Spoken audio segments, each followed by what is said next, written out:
শুধু এই রাহানা মাদ্রাসা নয়, সারা পশ্চিম বাংলার 614টা মাদ্রাসার কথা বলছি। দিদিমণি ক্ষমতায় আসার আগে বলেছিল 10,000 মাদ্রাসা দেব।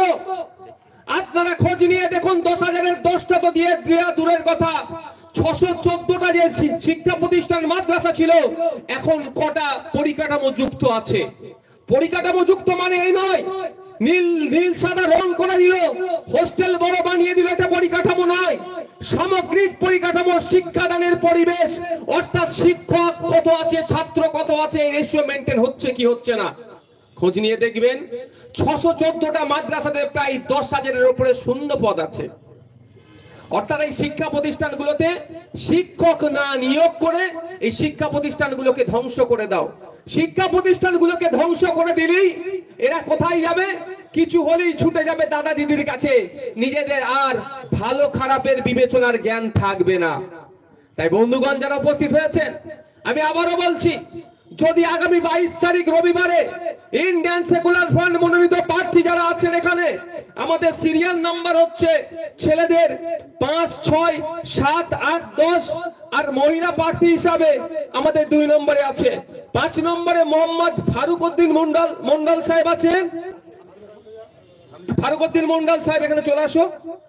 7 নম্বরে 6 নম্বরে আছে নূর হোসেন মন্ডল, 7 নম্বরে আছে হাবিবুর রহমান আকুঞ্জি, 8 নম্বরে আছে শাহিদুল ইসলাম, 10 নম্বরে আছে মোহাম্মদ আব্দুল আজিম, এবং মহিলাদের যে রিজার্ভ সিটের মধ্যে আমরা 2 নম্বর পেয়েছি সারিকা পারভিন বিবি।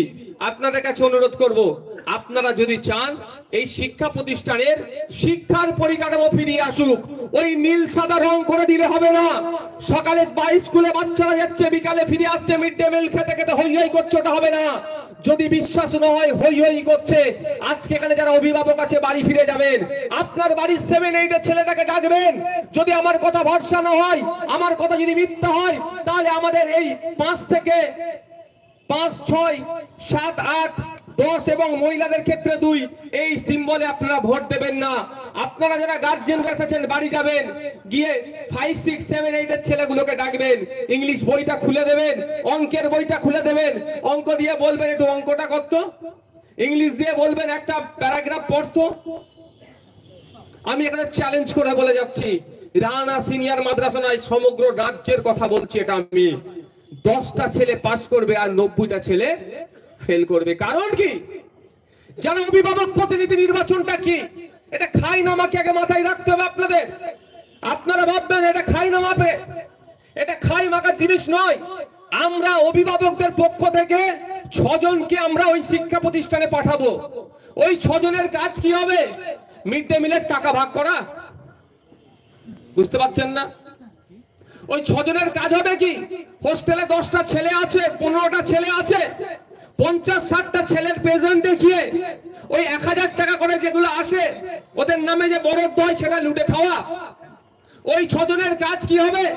যেই সম্পত্তিগুলো আপনার আমার পূর্বপুরুষেরা মাদ্রাসার নামে উৎসর্গ করেছিল ধর্মীয় ব্যাপারে, তাহলে ধর্মীয় চেতনা থেকে যেই মাদ্রাসায় ছেলে মেয়েরা পড়বে, আমি পুকুর দিচ্ছি, আমি জমি দিচ্ছি, আমি শ্রম দিচ্ছি, যেগুলো উৎসর্গ করে গিয়েছিল, সেই পুকুর অন্যজন করে কামিয়ে খাবে আর আমাকে কিছু টাকা দেবে। সেই জন্যই 6 জনকে পাঠানো না। কে বলছিল একটা জমি না কি হয়েছে এই আত্মসাৎ করবে, সেই জন্য তো পাঠানো নয়। আমরা অভিভাবকদের পক্ষ থেকে 6 জনকে পাঠাবো। কেন আমাদের 6 জনকে পাঠাবার কারণ হচ্ছে, এই 6 জন গিয়ে শিক্ষার পরিকাঠামো পরিবর্তনের গুরুত্বপূর্ণ ভূমিকা রাখবে। এই 6 জন গিয়ে